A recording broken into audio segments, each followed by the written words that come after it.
2/28 and 3/15. Those are two dates that you need to have in mind. February 28th, March 15th. We've seen what's been happening since Trump's inauguration. And right now, it's pretty clear for all of us what is happening is a blitzkrieg of executive orders and policies and positions and actions by the Trump administration in an effort to consolidate power and shift the trajectory of this country from being a secular, pluralistic democracy to a technocratic, theocratic dictatorship. We knew that this was going to be the case for those who have been paying attention. This is a speed run for the implementation of Project 2025. That's the direction they want to take us. They want to engineer a society that looks like the Fourth Reich. What's happening right now, and you see it with the bots on various platforms, and you see it with a lot of the language that's coming out from various sources, where they're trying to convince you that you have no power, that it's not worth fighting, that oh, we're overreacting, that there's nothing to worry about. But if you want to zoom out and look at the historical parallels, every dictator in the world came to power thanks to the apathy of the average citizen of that country. If we want to take it back to World War II era Germany, Hitler came to power winning 33 to 37% of the vote. And his argument was because he had a majority of the minority, he has a mandate to rule in the way that he sees fit. And he set himself on the course to consolidate power as much as possible. What's the language that we've heard from this administration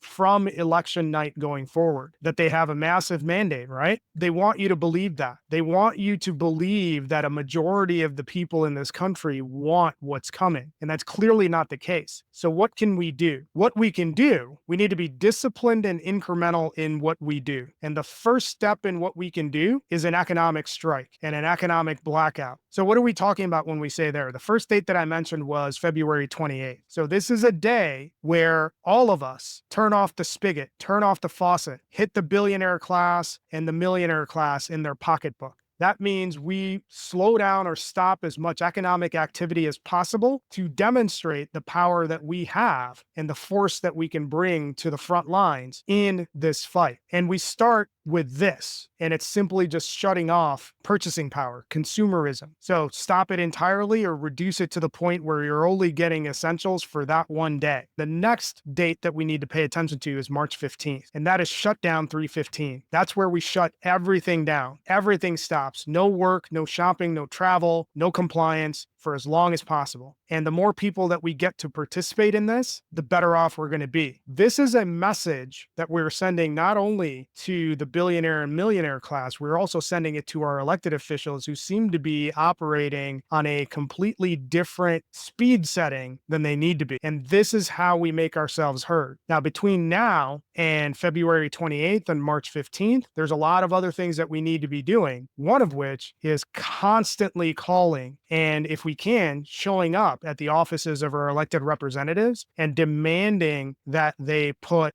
a stop to what is going on in DC with respect to what Elon Musk, under the orders of Donald Trump, is doing. That needs to be part of the playbook too. And at the same time, we need to have both of these cards on the table as well and be able to play them. And if that doesn't get the right approach, we extend this out longer and longer until they start paying attention. Because the alternative is something that none of us wants to deal with. None of us wants to live in a society like Hungary or Russia or Georgia or what they tried to pull off in Romania and Poland. This is a global trend that we're seeing that is enabled and facilitated by the billionaire class and Russia in an effort to reshape the world into a new world order, and a world order where the billionaires rule and the rest of us starve. That's what is at stake, and that's why it's critical that we put our resistance in motion on February 28th and March 15th. Shut it down. Shut it all down.